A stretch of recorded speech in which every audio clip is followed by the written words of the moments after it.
उनको बुढ़ापे का लाठी, उनका पुराना पेंशन देने का काम झारखंड सरकार ने किया है। और ये लोग सबका बुढ़ापे का लाठी छीन लेता है। बुजुर्गों का पेंशन अभी बोलता है कि पेंशन हम लोगों ने बंद कर दिया। अरे भारत सरकार का जो पेंशन आता है वो पेंशन आपने रोक रखा है। झारखंड सरकार का पेंशन कहीं ना रुका है, ना रुकने जा रहा है। अभी प्रधानमंत्री आवास का तो इन लोगों ने पैसा हमें दिया नहीं, नाक रगड़ते रह गए। 1 दर्जन बार हम दिल्ली का चक्कर लगाए, लेकिन इन लोगों ने प्रधानमंत्री आवास का पैसा नहीं दिया।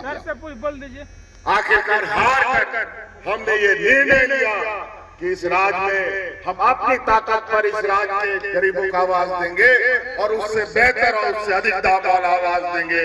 और अब आवाज हमने योजना शुरू किया और लाखों लोगों को उसमें स्वीकृत भी किया। 25 लाख लोग इसमें सूचीबद्ध हो चुके हैं। मुख्यमंत्री जो आए हैं इसलिए रोके। आज इसी तरीके से आंगनबाड़ी सेविका, जल सहिया, स्वास्थ्य सहिया, सभी को उन लोग का मानदेय दुगना तिगुना कर दिया गया।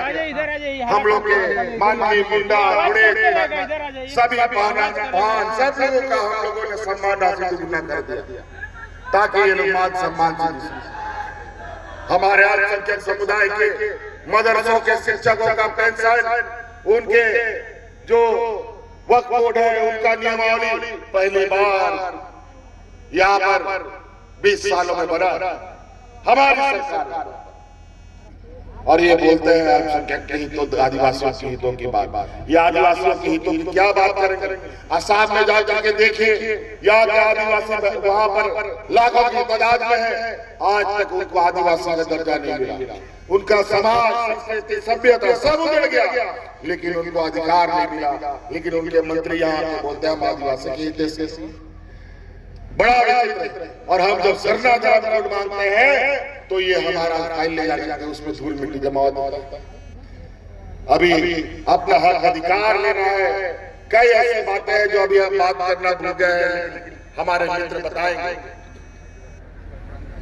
इसीलिए साथी, आज गढ़वा विधानसभा पलामू प्रमंडल के अंदर जो बदलाव आप देख रहे हैं, सड़कों का जाम जो देख रहे हैं, और आज आप सब लोगों को हम लोगों से जानना चाहते हैं, आप लोग का बिजली बिल माफ हुआ कि नहीं? 10,000, 20,000, 1 लाख, 2 लाख रुपया तक का लोगों का बिजली बिल माफ हुआ है। और 200 यूनिट बिजली भी हमने फ्री कर दिया।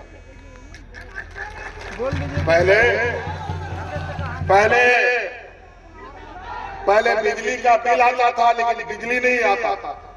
अभी बिजली 24 घंटा लाने का हमारा वादा है। 18 घंटा तो आ ही रहा है, अब 24 घंटा आएगा, लेकिन बिजली का बिल आपके घर में नहीं आएगा। आज बहुत सारे योजना आपके क्षेत्रों में चल रहा है। हम लोगों ने गांव की अर्थव्यवस्था, गांव के सड़कों को, गांव के आर्थिक व्यवस्था को मजबूत करने का एक बड़ा संकल्प लिया है। और पहली बार जो 500-600 किलोमीटर ग्रामीण सड़क बनते थे, हम लोगों ने एक बार में ही जितना ग्रामीण क्षेत्र में सड़क है, लगभग 15,000 किलोमीटर सबको बनाने का हम लोगों ने निर्णय ले लिया। सभी का साथ बने। इसलिए साथी, और हम नहीं कहेंगे और भी कार्यक्रम में हमें विलंब हो रहा है। या 13 तारीख का चुनाव है। आप लोगों से निवेदन है, हम लोग के आदिवासी भाइयों से, आप सभी लोग अभी कुछ दिनों के बाद यहाँ इतना हेलीकॉप्टर उतरेगा, इतना भाजपा का लोग मिलेगा, रंग बिरंगा का लोग, अलग अलग देश दुनिया का लोग, जो सिर्फ चुनाव में नजर आएगा। उसके बाद ऐसे स्थिति हो जाएगी जैसे एक कहावत है ना, गधे का सिर से सिंह गायब हो जाता है, वैसे ही लोग गायब हो जाएगा चुनाव के बाद, कोई नहीं मिलेगा। सब झूठा आश्वासन, झूठा राशन, झूठा दिलासा। तो इसलिए 23 तारीख का दिन याद, 13 तारीख का दिन याद रखिएगा। 2 नवंबर को ईवीएम मशीन में हम लोग का महागठबंधन की तरफ से समर्थित प्रत्याशी तीर धनुष छाप पर मिथिलेश ठाकुर जी खड़े हैं, अभी मंत्री भी हैं और आज के विकास के लिए आप लोगों का विकास के लिए इन्होंने मेरे नाक में तेल डाल दिया। हमको सड़क चाहिए, हमको बिजली चाहिए, हमको ये चाहिए इस पूरे परमंडल में। और आप याद कीजिए, पलामू परमंडल को अगर बिजली से कोई जोड़ने का काम किया है तो सबसे पहले हेमंत सोरेन ने ही जोड़ने का काम किया था।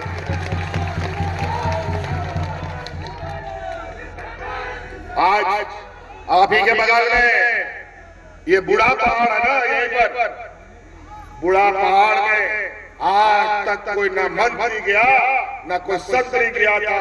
आज उस बूढ़ा पहाड़ में चढ़कर हमने वहां के गरीब आदिवासी भाइयों को उनके पैर में खड़ा किया।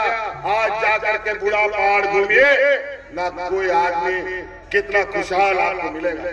इसलिए साथी, इन्हीं बातों के साथ 2 नंबर ईवीएम मशीन में तीर धनुष छाप पर बटन दबाकर भारी से भारी मतों से विजय बनाए। आप लोग मिथिलेश ठाकुर को जिताइएगा ना, महागठबंधन जीतेगा ना, फिर से सरकार बनेगी ना।